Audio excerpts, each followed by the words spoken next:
jamaah kita ini tidak kelaparan.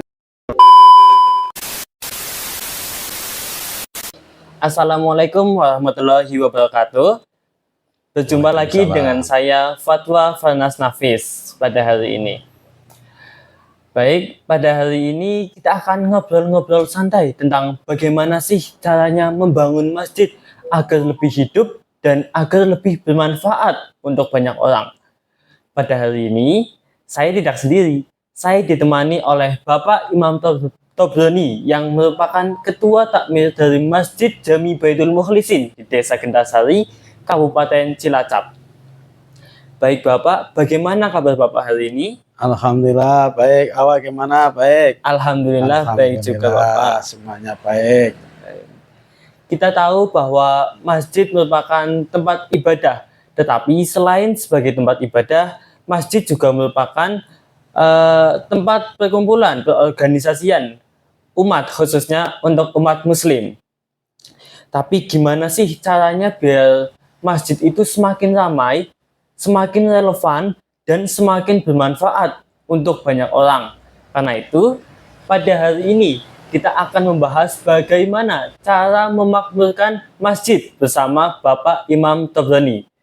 Nah, sebelum kita masuk lebih dalam Bapak, apa menurut pandangan Bapak, apa sih makna memakmurkan masjid itu?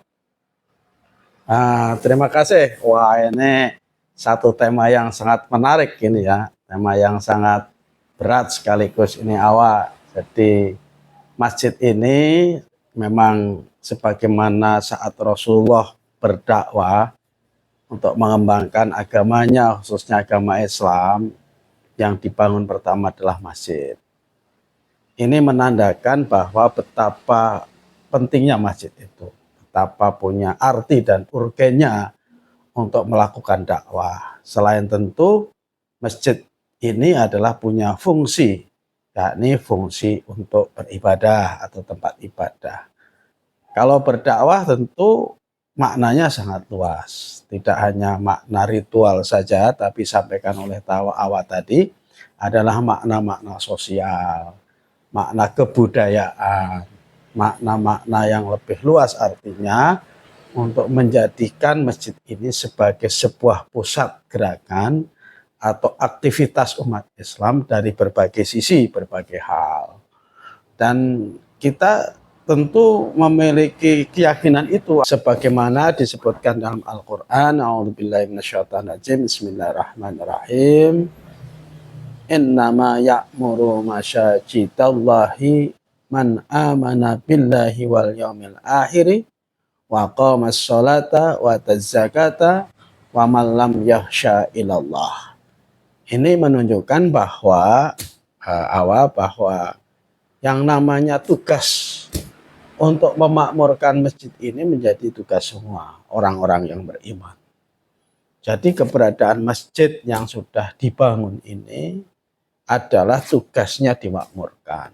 Siapa yang memakmurkan itu? Man amana billahi wal yaumil akhir, yakni orang-orang yang beriman kepada Allah dan kepada hari akhir, dan kepada orang yang takut selain orang yang tidak takut, selain kepada Allah Subhanahu wa Ta'ala. Jadi ini tugasnya adalah tugas semua orang yang beriman. Jadi bukan hanya tugas takmir masjid saja. Jadi peran takmir masjid seperti saya di Masjid Baitul Mukhlisin hanya memfasilitasi agar masjid kita ini menjadi makmur. Maka kemakmuran ini adalah menjadi tugas seluruh jamaah masjid kita ini. Hanya fenomena yang terjadi kita ini di beberapa tempat, termasuk di masjid kita yang sedang kita usahakan secara terus-menerus, ini adalah seolah-olah yang punya kewajiban memakmurkan masjid ini hanya takmirnya saja. Di sisi lain memang ada mindset atau cara pandang bahwa masjid ini hanya untuk ibadah.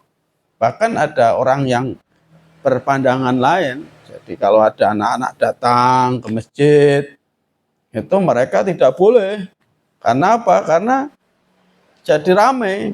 Jadi masjid kita ini seolah-olah ini sebagai sebuah menara gading yang kadang-kadang masih dipahami hanya sesuatu yang sangat sakral. Nah, ini itu Pak. Saya kira itu yang perlu dipahami oleh kita semua. Baik. Lalu bagaimana cara Bapak tentunya sebagai ketua takmir masjid untuk mengajak masyarakat mengubah mindset mereka? Jadi memang betul. Jadi kita ini tanggung jawab takmir untuk memfasilitasi supaya masjid jadi makmur.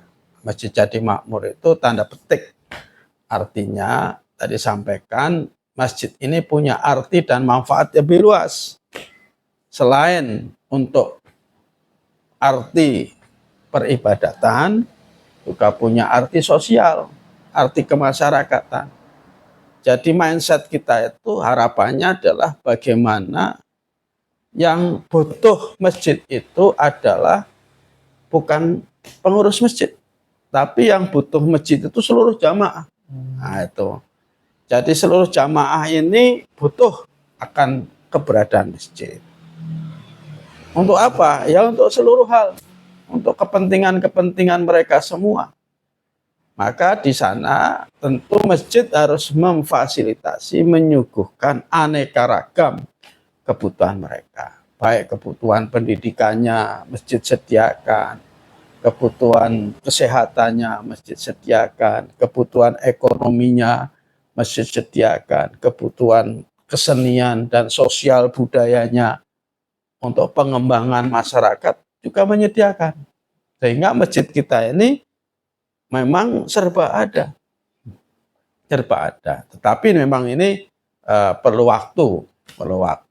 Yang disebut masjid ini adalah selain tempat sujud secara vertikal kepada Allah, juga tempat sujud secara horizontal, di mana dengan sujud ini kita yakin bahwa apa yang kita lakukan kepada Tuhan kita, kepada Allah Subhanahu wa Ta'ala, bisa dapat dilakukan dengan kegiatan-kegiatan sosial, kegiatan yang berupa kesehatan dan seterusnya.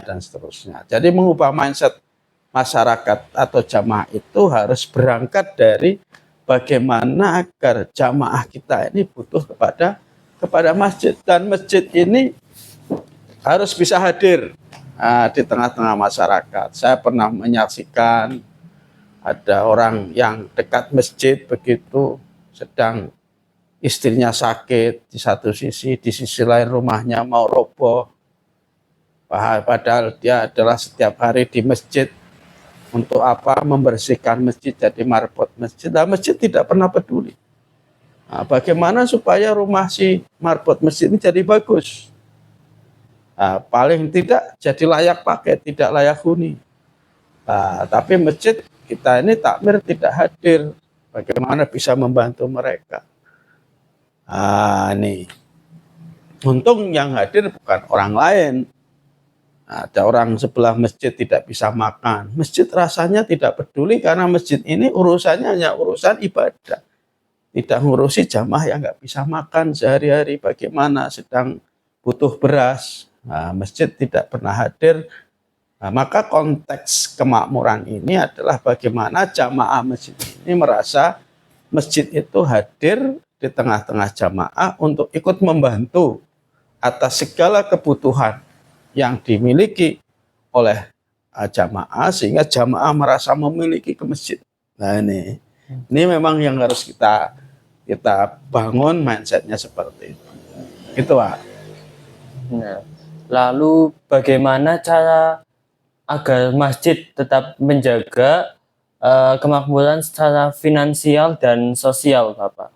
Nah itu. Jadi kalau secara finansial ini memang masjid ini kan andalannya, khususnya Masjid Baitul Mukhlisin, adalah kotak jamaah. Yang setiap Jumat dan setiap hari kita buka. Jadi kita buka tidak hanya Jumat saja, setiap hari. Dan kita dorong ada infak subuh. Nah ini. Yang kedua, sawah-sawah kemakmuran masjid. Nah, yang kita punya jadi itu juga untuk dimanfaatkan untuk kepentingan jamaah, bukan untuk kepentingan takmir.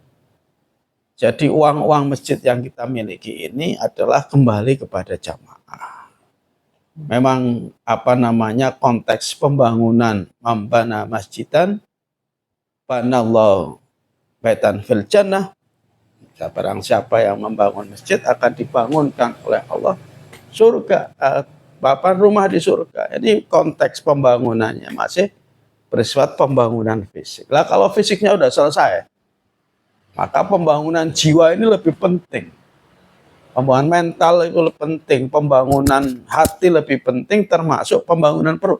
Nah, ini supaya jamaah kita ini tidak kelaparan. Lah kalau sedang kelaparan, nanti yang menolong orang lain bukan masjid. Nah, nanti kita kecolongan. Membangun finansial ini kita ini dari infak, dan nanti kita akan kembangkan melalui konsep pengembangan usaha, badan usaha milik masjid.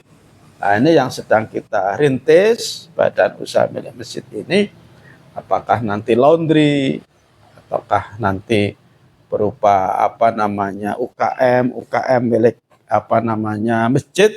Nanti kita dorong, kita bantu oleh masjid, nanti mereka dituntut untuk infak pada masjid, supaya orang-orang masjid yang punya usaha ini juga bisa mendapat perhatian dari masjid. Nah, begitu. Jadi finansial yang ada ini tidak kita tabung semuanya, karena kita kadang-kadang uang yang hasil dari jual sawah kemakmuran masjid, kemudian kita tabung, kemudian kita tidak pernah manfaatkan, alasannya karena pembangunan masjid sudah selesai. Tetapi pembangunan jiwa, pembangunan mental, pembangunan jamaahnya padahal belum selesai. Faktanya jamaah kita yang datang ke masjid masih sangat jarang, termasuk kalau subuh utamanya. Lah bagaimana dengan mereka merasa memiliki masjid ini, mereka bisa hadir ke masjid dengan kompak, begitu awal. Baik, berarti tentunya itu membutuhkan kerjasama masyarakat ya Bapak? Iya, betul. Jadi ini tidak sendirian, karena masjid ini kan menjadi pusat dakwah, pusat pergerakan, pusat aktivitas. Jadi semacam organisasi lah. Karena menjadi organisasi, maka organisasi ini juga harus berkolaborasi dengan berbagai pihak. Bisa dengan kesehatan, dinas kesehatan, dalam rangka pengobatan kesehatan jamaahnya, bisa dengan dinas pertanian dalam rangka membimbing cara bertani jamaahnya yang baik, bisa dengan Kementerian Agama bagaimana tata kelola pengurusan jenazah, bagaimana tata kelola organisasi kemesjidan, dan juga dengan banyak lembaga-lembaga yang lain, termasuk lembaga keuangan, untuk mendorong dan menggali bagaimana agar masjid ini bisa tumbuh subur dari sisi finansial tadi, begitu. Memang tidak bisa sendirian, termasuk masyarakat luas. Ini memang tantangan kita, termasuk masjid kita, Masjid Baitul Mukhlisin kita ini, maka kita mendirikan berbagai sektor ekonomi yang kita bangun melalui UPZ namanya, unit pengumpul zakat. Tentu infak ada sodakohnya. Ini tidak hanya dalam rangka zakat fitrah saja, tetapi zakat mal dan zakat pertanian dan zakat yang lainnya, zakat penghasilan juga bisa diterima dari jamaah ke masjid kita. Tetapi untuk merubah mindset ini memang masih cukup berat. Itu, Pak. Lalu bagaimana cara meningkatkan kerjasama dengan masyarakat, Bapak? Ya, kalau kita meningkatkan kerjasama dengan masyarakat, tentu yang pertama adalah bagaimana masjid ini merasa dekat dengan masyarakat. Jadi jangan sampai masjid ini seperti Menara Gading. Bahkan masjid ini hanya dimiliki oleh sekelompok orang saja. Sekelompok orang saja, misalnya ketua takmir masjidnya, misalnya imam masjidnya saja. Sehingga masyarakat tidak merasa memiliki masjid. Nah, ini yang lebih bahaya ini. Merasa tidak memiliki terhadap masjid. Jadi masjid seolah-olah hanya milik orang per orang saja. Maka bagaimana kita ini harus lebih dekat kepada masyarakat. Maka kita punya program kunjungan kepada jamaah. Dalam pengertian kita punya program membantu jamaah yang sakit. Jadi di Masjid Baitul Mukhlisin ini jamaah yang sakit kita bantu Rp100.000. Kita datang, pengurusnya datang ke masjid. Termasuk juga kita beri bantuan bagi jamaah haji, jamaah masjid yang meninggal dunia. Termasuk kalau ada jamaah masjid yang akan masuk rumah sakit jauh, maka kita bisa calling, takmir masjidnya siap untuk mengantarkan ke rumah sakit. Ini adalah dalam rangka melakukan pendekatan kepada masyarakat. Termasuk juga kita melakukan bimbingan, pengajian hari Ahad pagi, pengajian malam Sabtu, kemudian pengajian muslimat, pengajian remaja masjid, dan juga kita lakukan yang disebut dengan kegiatan bersih-bersih masjid bersama. Dan ini sebagai bagian untuk melakukan pendekatan kepada masyarakat supaya masyarakat ini betul-betul disapa oleh masjid. Jangan sampai masyarakat ini merasa tidak pernah disapa oleh masjid. Nah ini, maka masyarakat disapa yakin akan manfaat dan keberadaan masjid. Nah ini bagian dari tentu kita untuk meyakini pada masyarakat akan peran masjid. Itu Pak. Nah, jadi seperti yang orang-orang biasa ketahui bahwa sebagian besar pengurus masjid itu adalah orang dewasa. Jadi bagaimana menurut Bapak cara agar mengajak anak muda atau remaja untuk lebih aktif di masjid Bapak? Itu. Jadi ini penting sekali. Jadi masjid ini memang selama ini lebih banyak didominasi oleh orang tua. Orang tua ini yang seringkali bacaan kebutuhannya juga adalah orang tua. Maka masjid sebenarnya punya peran untuk ikut melakukan pemberdayaan terhadap anak-anak muda. Remaja masjidnya khususnya agar bisa hadir. Maka kita wujudkan dalam kegiatan-kegiatan yang dimana orang-orang atau remaja masjid ini senang. Senang. Misalnya kasih mengadroh atau qasidah atau diskusi kememudaan atau tempat mereka untuk berdiskusi tentang kebutuhan-kebutuhan ekonomi masa depannya. Dan ini memang perlu dilakukan oleh masjid-masjid kita, termasuk masjid yang kita miliki ini memang belum sedekat itu, walaupun sudah kita beri kesempatan, ada lomba berjanjian, ada lomba qasidah, bahkan kalau malam Idul Adha atau Idul Fitri kita bikin lomba beduk, nabuh beduk ini sebagai bagian nguri-nguri budaya masyarakat kita, dan kita adakan lomba nabuh beduk, lomba berjanjian, dan lomba-lomba yang lainnya. Ini sebagai bagian dari ungkapan kita. Tetapi memang masih ada cara pandang lama ya, baik dari sisi keagamaan bahwa masjid ini tidak boleh digunakan untuk kegiatan-kegiatan selain untuk ibadah ansih, ibadah mahdoh yang orang sebutnya dengan ibadah mahdoh. Nah ini yang masih dari tantangan kita. Sebenarnya juga ada masjid diberi ruang untuk untuk permainan anak-anak juga bisa, ruang untuk ngopi bagi anak-anak muda semacam kafe gitu ya, sehingga mereka di situ merasa nyaman. Saatnya azan tentu dia yang azan jamaah di situ. Jadi konsep memakmur masjid itu di mana bagaimana masyarakat berduyun-duyun ikut jamaah ke masjid. Nah, maka ini peran takmir masjid memfasilitasi itu, disediakan lembaga pendidikan untuk anak-anak kita di masjid kita sudah ada TPQ, ada Matin, bahkan ada madrasah ibtidaiyahnya, RA-nya walaupun jauh kita siapkan RA Rodotul Atfal. Dan juga yang lebih penting lagi adalah adanya ruang khusus bagi ada anak-anak muda untuk melakukan kreasi terhadap kepentingan masa depannya. Kita siapkan juga fasilitasi terhadap kegiatan-kegiatan keagamaan untuk hari-hari besar Islam, pengajian untuk semua level. Dan ini adalah harapan kita agar masjid kita menjadi masjid yang makmur.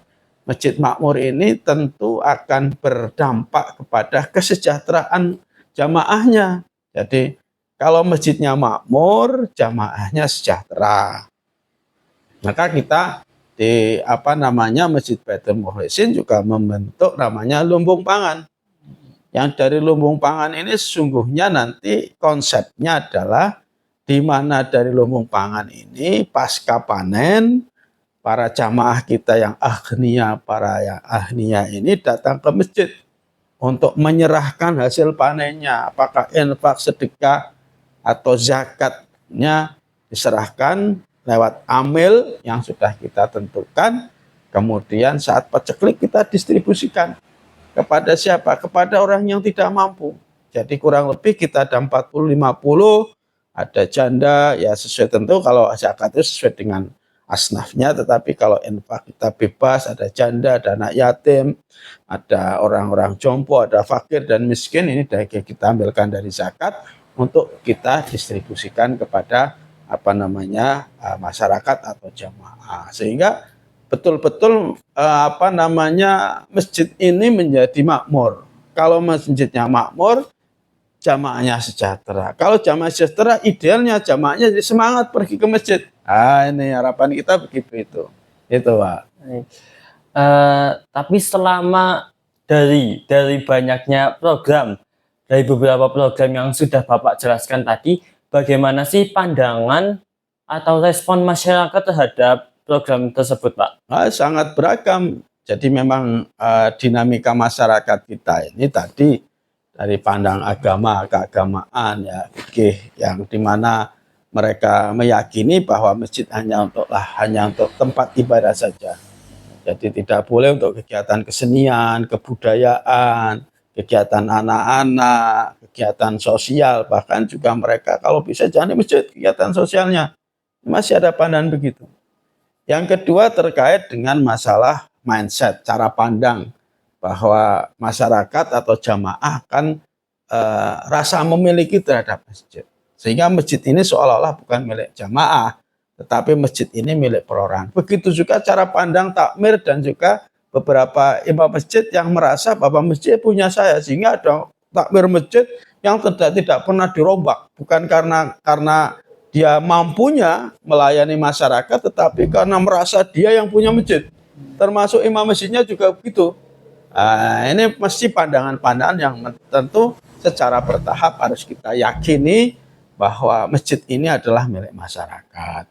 Ini tantangan yang cukup berat yang kita miliki. Termasuk dari sisi pendanaan dan juga pandangan orang luar terhadap masjid. Dinas instansi atau pemerintah terhadap masjid ini masih hanya tempat ibadah, sehingga sebenarnya masjid ini adalah tempat berkumpul orang, disebutkan awal di depan ini, tempat organisasi, di mana dengan basis masjid menjadi basis gerakan kegiatan, maka masjid ini akan menjadi makmur, masyarakatnya sejahtera dan jamaahnya sejahtera. Terima kasih, saya kira itu, Pak. Lalu bagaimana sih rencana Anda untuk